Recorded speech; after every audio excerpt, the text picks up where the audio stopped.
जय शिवराय मित्रांनो पाठीमागच्या व्हिडिओमध्ये मी तुम्हाला जे सांगितलं होतं की आपल्याला वाढ खुटवण्यासाठी शेंडा खुळणी करायची आहे। हे बघू शकतात मी प्रत्येक झाडाचा मी शेंडा खुळलेला आहे मित्रांनो। पात्यांची संख्या बघा, याचा फायदा काय झालेला आहे मित्रांनो। पात्यांची संख्या भरपूर प्रमाणात अशी वाढलेली आहे। त्यानंतर बोंडांची संख्या पण चांगली आपल्याला वाढ झालेली आहे मित्रांनो। तुम्ही बघू शकता जवळपास एका झाडाला 60 ते 70 कैरी आता या सध्याच्या पिरियडमध्ये आहे मित्रांनो। आणि आणखी 40 ते 50 कैरी जर पकली तर आपल्या कापूस पिकामध्ये जवळपास 100 किंवा 110 पर्यंत आपल्याला बोंड मिळतील मित्रांनो। तुम्ही बघू शकता फुलांची संख्या अतिशय बघू शकता, असे घसे लागलेले आहेत मित्रांनो। पाते फुल आहे मित्रांनो, पात्यांची संख्या फुलं आहे। फुलं पण सध्या आता एका झाडाला 10-10 15-15 फुलं आहे मित्रांनो। आणखी 40 बोंड पकायला जास्त वेळ लागणार नाही मित्रांनो। भरगस असे बोंड लागलेले आहे मित्रांनो। बोंडांची साईज सुद्धा चांगली आहे मित्रांनो। यासाठी मी तुम्हाला शेंडा खुळणी सांगितली होती किंवा चमत्कारी औषधाचा वापर करायचा सांगितलं होतं मित्रांनो।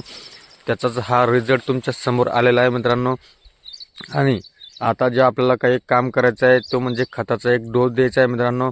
खतामध्ये आपल्याला पोटॅशचं प्रमाण हे जास्त द्यायचे मित्रांनो। त्यामध्ये 10-26 असेल किंवा 18-46 असेल हा प्रमाणामध्ये किंवा तिसऱ्या वाट्यामध्ये ते खत घ्यायचं आणि त्याच्यामध्ये आपल्याला पोटॅश हे 50 किंवा 75% पोटॅशचा वापर करायचा आहे। जेणेकरून आपली जी बोंडाची साईज आहे ती साईज चांगली येईल मित्रांनो आणि वजनामध्ये आपल्याला फायदा होईल। पोटॅश जे ते वजन वाढीसाठी चांगलं काम करतं, बोंड पोसण्यासाठी चांगलं काम करतं।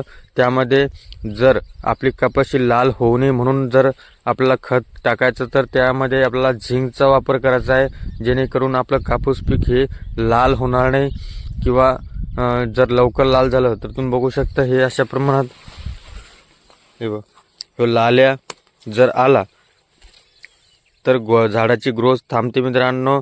पूर्ण पानं असे लाल होऊन गळून जातात, हे प्रत्येक शेतकऱ्याला माहीत आहे। तर यासाठी आपल्याला झिंकचा वापर करायचा आहे।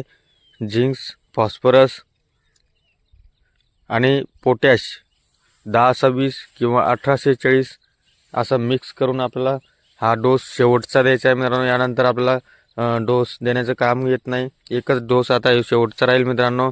आणि जर थ्रिप्स असेल किंवा मावा असेल किंवा पांढरी माशी असेल तर आपल्याला एक फवारणी घ्यायची आहे मित्रांनो, पेगासस प्लस कराटे।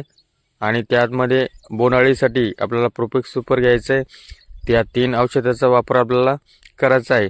त्यामध्ये प्रमाण हे आपल्याला मीडियम घ्यायचं आहे। काही शेतकरी रिझल्ट येण्यासाठी औषधाचं प्रमाण वाढवतात मित्रांनो, तर त्याचा दुष्परिणाम काय होतो की झाडामध्ये जी पानं आहे मित्रांनो त्याच्यावरती कडकपणा येतो। कुठल्याही कंपनीचं आपल्याला एक टॉनिक त्यामध्ये घ्यायचं आहे, कारण पेगासस जे आहे ते मित्रांनो ते पण सुद्धा झाडाला टॉनिकच्या स्वरूपात सुद्धा काम करतं, थ्रिप्सवर सुद्धा काम करतं। म्हणून आपल्याला ही फवारणी करायची मित्रांनो। तुम्ही बघू शकता लाल कलरची फुलं अतिशय चांगल्या प्रमाणात फुलं पण लागलेली आहेत मित्रांनो। पात्यांची संख्या पण चांगली आहे, झाडाची क्वालिटी सुद्धा चांगली आहे। तुम्ही बघू शकता बोंड सुद्धा चांगले लागलेले आहेत मित्रांनो।